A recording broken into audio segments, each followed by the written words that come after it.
First, I started to show the toy to the child. Then the boy looks excited and grabs the toy. This only shows that the child is using senses and motor actions, which is touching, seeing, and holding. Next is I try to hide the toy under the blanket to test his object permanence.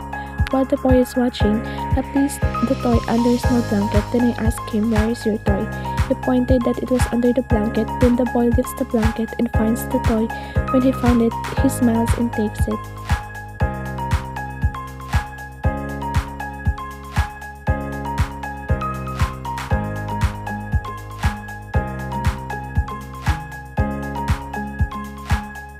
I placed 2 rows of coins on the table.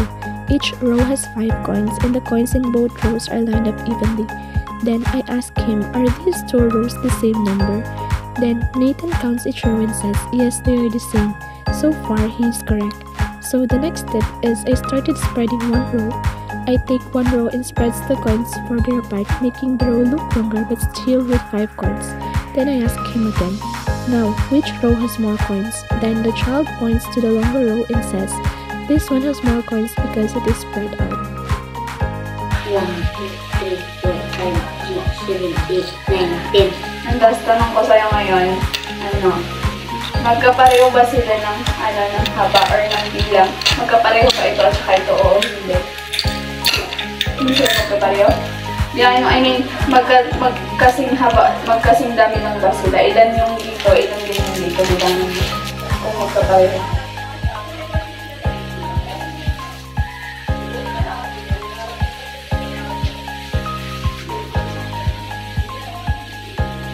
Magkapareho.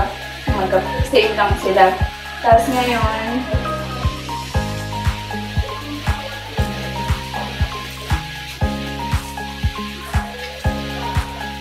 yan, magkapareho pa rin sila, hindi na. Ba't hindi na sila magkapareho?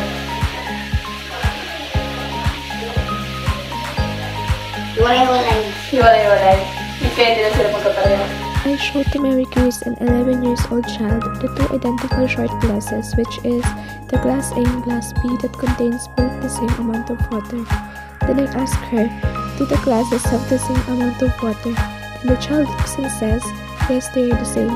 So I started to pour the water from glass B, which is the short glass, into a tall, thin glass, which is the glass C. Glass A now looks taller but narrower than glass A, so I asked her one more time, "Now which glass has more water?" Then she says, "The thin glass has more water because it is thin, but then if the water in the same size of glass, the amount is still the same. They still have the same amount of water." The child understands that the amount didn't change, only the shape of the container changed. Ayan. So may 3 baso. Yung dalawang to merong laman. Pantay lang din yung laman ng tubig. Ayan. Dito, lilipat yung tubig na laman nito.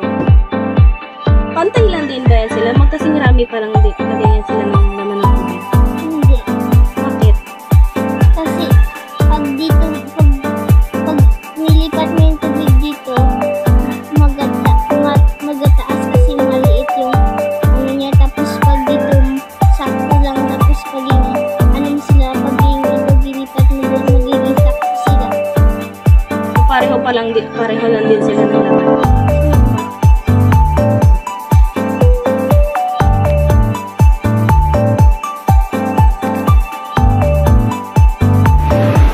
Saan dyan yung mabilis mag-swing sa 3?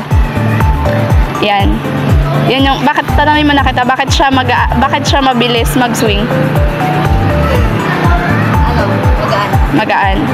Okay. Yan ngayon, try mo na experiment.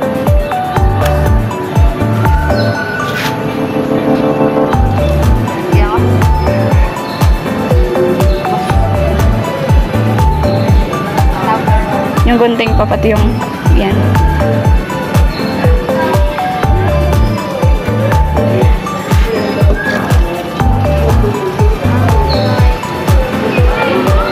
Yan, tapos iswing mo sila ng sabay-sabay 3. Titingnan natin kung saan.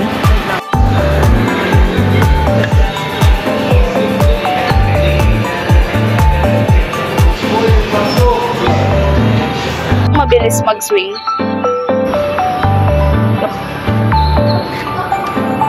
Yung gunting? Bakit yung gunting? Magaan tapos mahaba. Magaan tapos mahaba.